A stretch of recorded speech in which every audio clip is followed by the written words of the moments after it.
Hey YouTube, this is Trains and Destinations, and in today's video I'm going to start up all of my family's vehicles for March 2021. So let's get started. So first I'm going to start up my mom's car. Well, technically also my dad's car. They basically are sharing this right now. This is a 2010 Toyota Yaris. We bought this vehicle back in 2013 when it had 30-some thousand miles on it. So it's been in our family for several years now. So let's get going.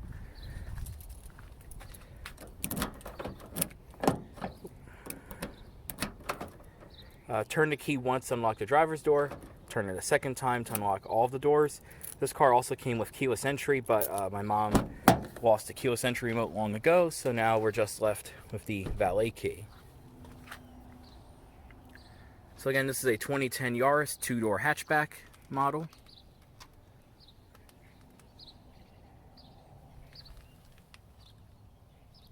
It's in pretty decent shape. Not great shape, but decent enough.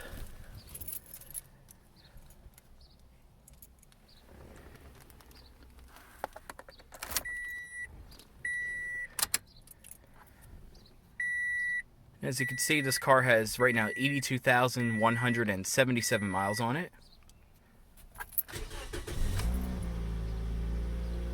Starts up perfectly.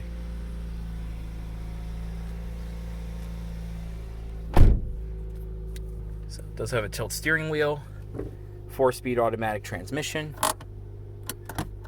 aux port down there, pretty basic radio for the day, simple climate controls, and of course you have multiple glove compartments.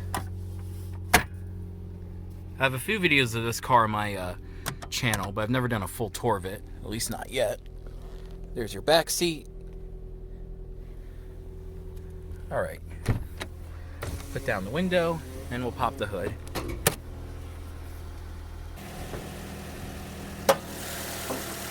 And underneath here you have a 1.6 liter 4-cylinder engine, double overhead cam with variable valve timing. It's a pretty basic and small motor. This car has given us absolutely no trouble. Only routine maintenance has been needed. This is the 1NZFE engine.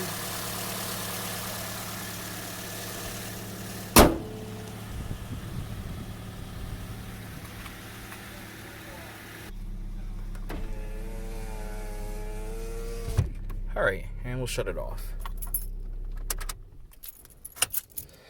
Alright.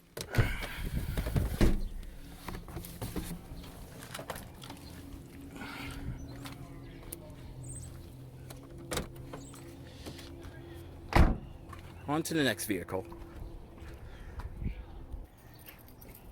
Alright, and for the next vehicle here we have my car, which I got only 2 weeks ago.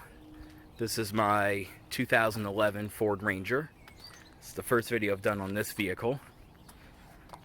I honestly shouldn't have bought this, but I did.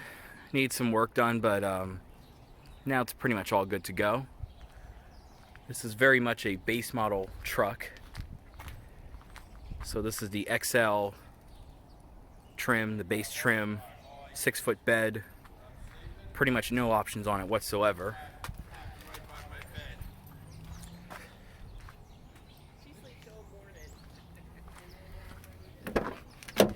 As you can see when I take a look here at the interior, so you can see this truck is so basic it doesn't even have any carpet, so just rubber, plastic floors.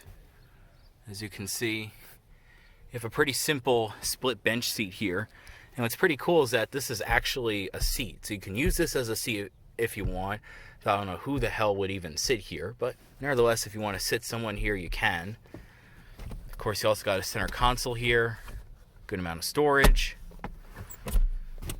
And then behind the passenger seat here, you have a little storage shelf there, as well as all of your, I believe your tools for the spare tire, though the tire itself is underneath the truck.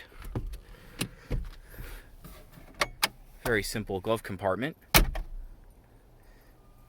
Also, you can see Sun visors have no mirror.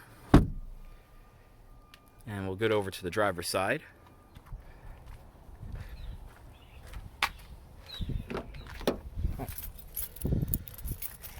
Of course, no keyless entry.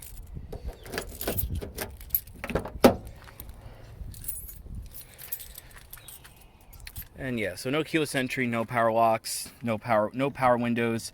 The mirrors you have to adjust by hand. The whole door is plastic, though you do get this nice soft touch portion here. So another view of your driver's seat here.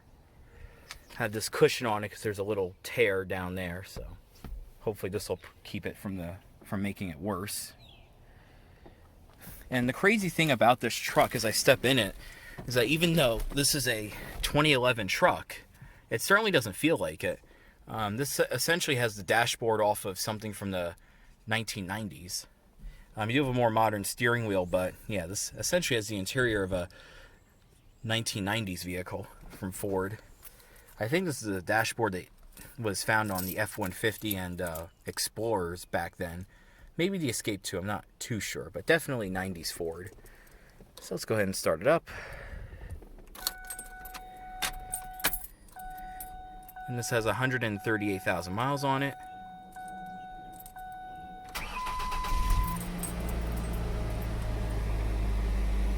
It does start up pretty strong.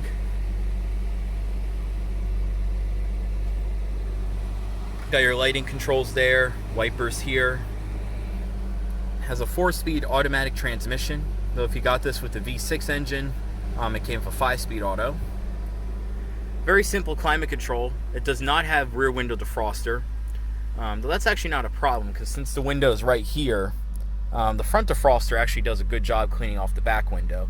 And yeah, it's just a solid sheet of glass. This does not have the opening sliding vent that some Rangers have.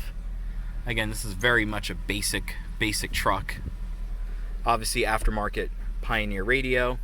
Surprisingly though, this does have stability control as well as ABS brakes and traction control, so at least has some nice safety features. Decent storage and cup holders. And like I said, your armrest here can fold down, increasing the comfort notion pretty nice. This is a steering wheel. It does not tilt. That was an option. This does not have the tilt wheel. Like I said, very basic truck. But anyway, let's go ahead and open up the hood. Just down here.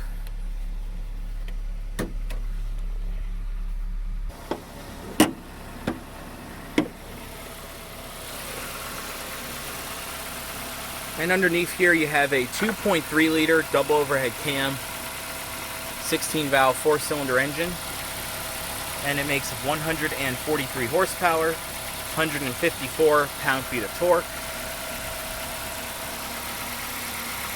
6 the engine does sound pretty good, even though it does have about 140,000 miles on it.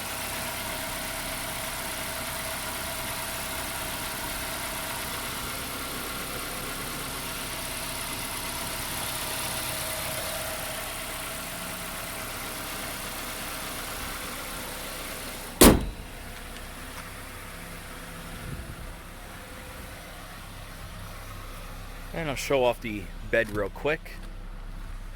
So it's a pretty simple bed.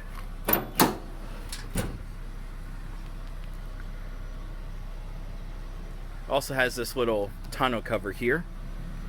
So you just move that latch to unclip it. You have one on each side. Like that. And then from there you can essentially roll it back to reveal the bed. But if you want to keep it covered up, you just make sure that this is lined up within the grooves and then just push down like that. So pretty nice accessory the previous owner added.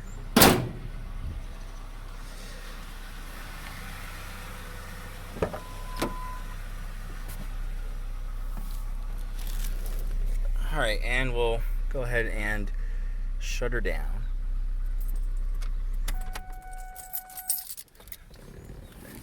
Also, if anyone is wondering what I should name this truck, just leave that in the comments. I do pretty much regard this truck as a she, so if you could think of any female names that might apply to this truck, just let me know down in the comments. And I'll end off by showing off these pretty sick wheels. Gotta love the chrome caps there. So that's a nice touch. Alright.